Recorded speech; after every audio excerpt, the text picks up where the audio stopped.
तक नहीं। मनुष्य का जीवन जैसे तैसे रहने में जीने के लिए नहीं है। जैसे तैसे रहने में पशु भी जी लेता, वो भी आहार करता है, मनुष्य भी आहार करता है, बच्चे पशु भी उत्पन्न करते, मनुष्य भी उत्पन्न करते बच्चे, पशु भी डरते हैं और मनुष्य भी डरते हैं। अगर इतना ही करके रह गए तब पशु से श्रेष्ठ कहाँ हुए? पशु से श्रेष्ठ तब होते हैं जब आप अच्छे संस्कार में होते हैं, सत्संग सुनते हैं, इसी से संस्कार बनता है। बिनु सत्संग विवेक न होई, राम कृपा बिनु सुलभ न सोई। प्रभु राम की जब अद्भुत कृपा होते तब सत्संग सुलभ होता है, ऐसे सत्संग सुलभ नहीं होता। आपसे अच्छे अच्छे कर्म बने हैं, प्रभु अपनी ओर खींच करके सत्संग में ले आए। प्रभु का श्री अंग है ये, संसार के सभी बाधाओं को टालने वाला है, सभी दुखों को टालने वाला है यह सत्संग, और आवागमन के चक्र को मिटाने वाला है यह सत्संग। सत्संग इस जीवन को भी मंगलमय बना करके रखेगा और आगे का जीवन भी मंगलमय बना हुआ रहेगा। हमारे गुरु महाराज कहा करते, सत्संग के अभाव के कारण जिस तरह का भोजन मिलना चाहिए भोजन नहीं मिलता।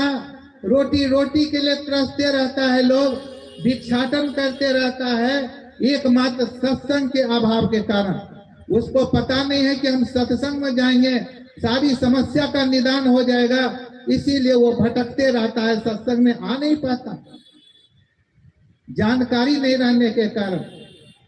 सत्संग के अभाव के कारण जिस तरह का पहनने ओढ़ने की सुविधा होनी चाहिए वो सुविधा नहीं हो पाता। पठे चित्रे किसी तरह पहन करके गुजर कर रहे हैं। सत्संग के अभाव के कारण जिस तरह का रहने सहने की सुविधा होनी चाहिए घर में, संसार में किसी को सुख मिला नहीं। संसार से मुड़ने में सुख मिला है, सत्संग की चर्चा में सुख मिला है, भगवान की चर्चा में सुख मिला है। जस कथिए तस होत नहीं, जस है तैसा सोय, कहत सुनत सुख उपजे और परमारथ होय। जिस तरह का हम परमात्मा के संबंध में कहते हैं उस तरह का दरअसल में है नहीं। तब कहिएगा ऊपर में बैठ करके मंच पर क्यों इस तरह का झूठ फूस बोलते रहते हैं, जिस तरह आप कहते हैं उस तरह है ही नहीं। अरे जस कथिए तस होत नहीं, जस है तैसा सोय, कहत सुनत सुख उपजे और परमानत होय। भरे बाल्टीन पानी से भरे बाल्टीन में एक छड़ी सीधी रख दीजिए, और जो छड़ी रखते हुए नहीं देखा ऐसे लोगों को बुला करके कहिए कि ये छड़ी कैसा है, वो कहेगा टेढ़ा है। जिस तरह कर रहा है वह तरह तो है नहीं। आपने सीधी छड़ी रखा है और लग रहा है टेढ़ा है, जो नहीं देखा उससे पूछिएगा तो कहेगा टेढ़ा है। जिस तरह कह रहा उस तरह तो है नहीं। आपको मिठाई खिला दिया गया, रसगुल्ला, गुलाब जामुन, पेड़ा, आप कैसा लगा कहिएगा मीठा लगा। पका हुआ अंगूर खिलाया गया, कैसा लगा मीठा लगा।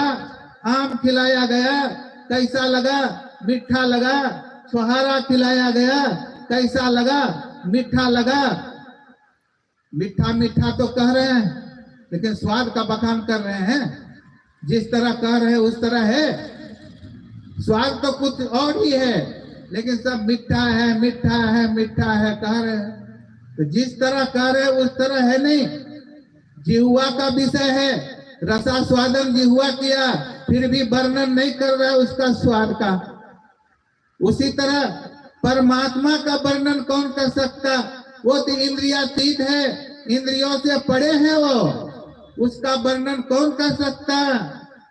आत्मा ही उसका वर्णन कर सकता है, दूसरा कोई नहीं कर सकता।